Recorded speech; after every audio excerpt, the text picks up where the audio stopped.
Hey everyone, it's Mike in Peoria, and today we're going to take a look at my new Hero 6 Black action camera. I'm certainly no expert on this camera, and this is definitely not an in-depth review. It's simply my thoughts after having had it a few days and done a couple of bike rides on it, how it works for cycling, because that's what I got it for. I mounted it on the handlebars of this bike for my first ride. This is my custom strong frame titanium, I guess let's call it adventure bike. I've had it a little over a year now. It's a great bike. It's one of two that I have that Carl built for me. Leave a note or two in the comments if you're interested in maybe a review of this bike. The rest of this video is going to be about the first bike ride with the GoPro. And again, it's mounted on the handlebars, and the whole ride is that way. So here I am leaving my house, going out the driveway. One of the things I was concerned about, particularly with the bike mounting, is how stable the video would be, how the image stabilization worked, and in fact it's turned on. This is a little bit bumpy, not like pothole bumpy, but like a bit of rough pavement bumpy. It's not too bad. This is the trail a little further on. This is a bike trail in Peoria, Illinois. Now this surface is a little bit smoother asphalt, and it works quite a bit better. I'm pretty happy, I think, so far at least, with the image stabilization. Now if you hit a bump, of course, it's gonna bounce around a little bit. We'll go down here just a little bit and then cross the busy street at the stoplight and continue on the bike trail. I was talking about my bike a little bit. I had it built, Carl called it an adventure bike, but for me, I'm a pretty big guy and I just wanted something that was sturdy, reliable, and reasonably lightweight, and that's certainly what this bike is. I love it. So here we're on the bike trail. Again, if you look at the video, it might seem a little washed out, but we don't really have too much color at this time of year. It didn't look a heck of a lot different than this. It was a bit of a gray sky, and the grass hasn't really turned green much, and there's not many leaves on the trees yet. I shot this at 1080p at 60 frames a second. I thought that would be a good compromise. I don't really upload anything in 4K yet. I like the 60 frames per second, and we'll see that in a couple of minutes where I slowed down the video because I saw something interesting.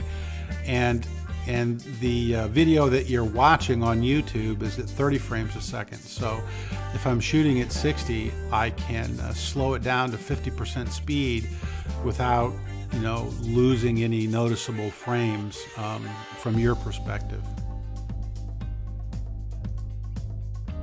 Now the mount that I'm using is just I guess it's a very cheap mount. I bought a package of all kinds of different mounts: a chest mount, helmet mount, selfie stick, sort of a hand-held mount, and the bike mount. And the whole bag of goodies was about 15 bucks on Amazon, and so far so good. Okay, in just a couple of minutes up here, coming over the bridge towards us, there's a guy on this weird contraption. It's like a bike. It looks like a bike from the distance, but he's got small wheels and kind of two pedals. And he's pushing down on one side, I guess, sort of pedaling it, I guess, but it's not in a circle. It's just up and down. And I'm going to slow the video down here to about 50% as he goes by, so you can see it maybe a little bit better. And here he comes. Check the pedals and the wheels. There it goes. That's the slow-mo. Now I'm going to go over the bridge, and this is a bridge that goes over Knoxville in Peoria. The Park District built it a couple of years ago. It is it's awesome for this bike trail. Peoria is becoming much more bike friendly. It is a little bit of a climb. In fact, on this route, it's probably the biggest climb out there on this little bike rails to trails bike trail.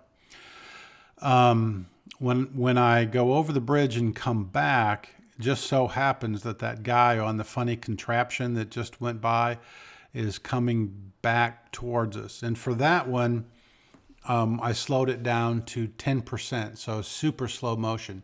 And you'll see that that looks a little bit herky-jerky because it's 60 frames a second, but you're only seeing 6 frames a second, not kind of the normal 30. So it's 60, 10%, 6. Okay, so I turned around, I'm coming back, and almost as soon as I turn right to get back on the trail here, the guy is coming at me with that bike. And again, this one will be a little more herky-jerky because it's slowed down. Yeah, you can see that. It's like it jumps a little bit, but good enough to see this weird looking bike. He's got a handbrake on it. You know, he's got a helmet and biking duds. I mean, he's fairly serious. So I'm sure it's a thing. I've never seen one up close and personal though. So now I'm just headed home on my bike. This is about a 15-mile loop that I do. I didn't show you all the parts on this video. A 15-mile loop usually takes me with stops at the traffic lights and such. It takes me nearly an hour and a half, and I've compressed this down into less than 10 minutes. So I'm on my way back home here, and going down the street towards my house. It's always fun on the way home because doesn't look like it here, but it's downhill, and it's a fun way to end the ride. Going 20, 25 miles an hour with easy pedaling, kind of going downhill. My impressions of the camera on the bike mount is it's not too bad. You can see the colors here. We've got a little bit more green on our street, and the sky is a little blue in the background. So I'm happy with the color on it. I'm happy with the clarity. I think I like the image stabilization. Even on seeing, you can tell the road's a little more bumpy there, and it's jumping a little bit. But heck, I'm sure it can't be perfect. But I think it's going to be pretty good for my needs. This is an odd mount on the bike on the handlebars because you don't see anything but my fingers in the picture here and a shift lever once in a while. I've already done another ride. I'll post maybe in a week or so on a dirt trail, and I'm using the chest mount. When I bought this thing, I didn't want anything overly complex, and it doesn't seem to be. The menus are pretty easy to use. It's pretty intuitive on how it works. It's got voice commands, but I haven't tried those out yet. Maybe that'll be the next thing for me. The software for my phone seemed to work pretty easily without a hitch, so you can actually view what the camera's looking at on your phone kind of remotely, or you can watch the videos that you've recorded from your phone. I'm using an iPhone 10 remotely. And that works pretty good. The desktop software for it downloaded the videos to the desktop of my Mac pretty easily. So all in all, I got what I wanted. Simple to use, pretty decent picture. The one gripe that I have, battery life, not very good at all. In fact, it's what the instructions said, so it's not worse than what they said, but I get about an hour of recording on this thing. So the next thing I'm going to order is a second battery. Thanks for watching. I'll post another cycling video riding a different bike, and we'll have that on a dirt trail.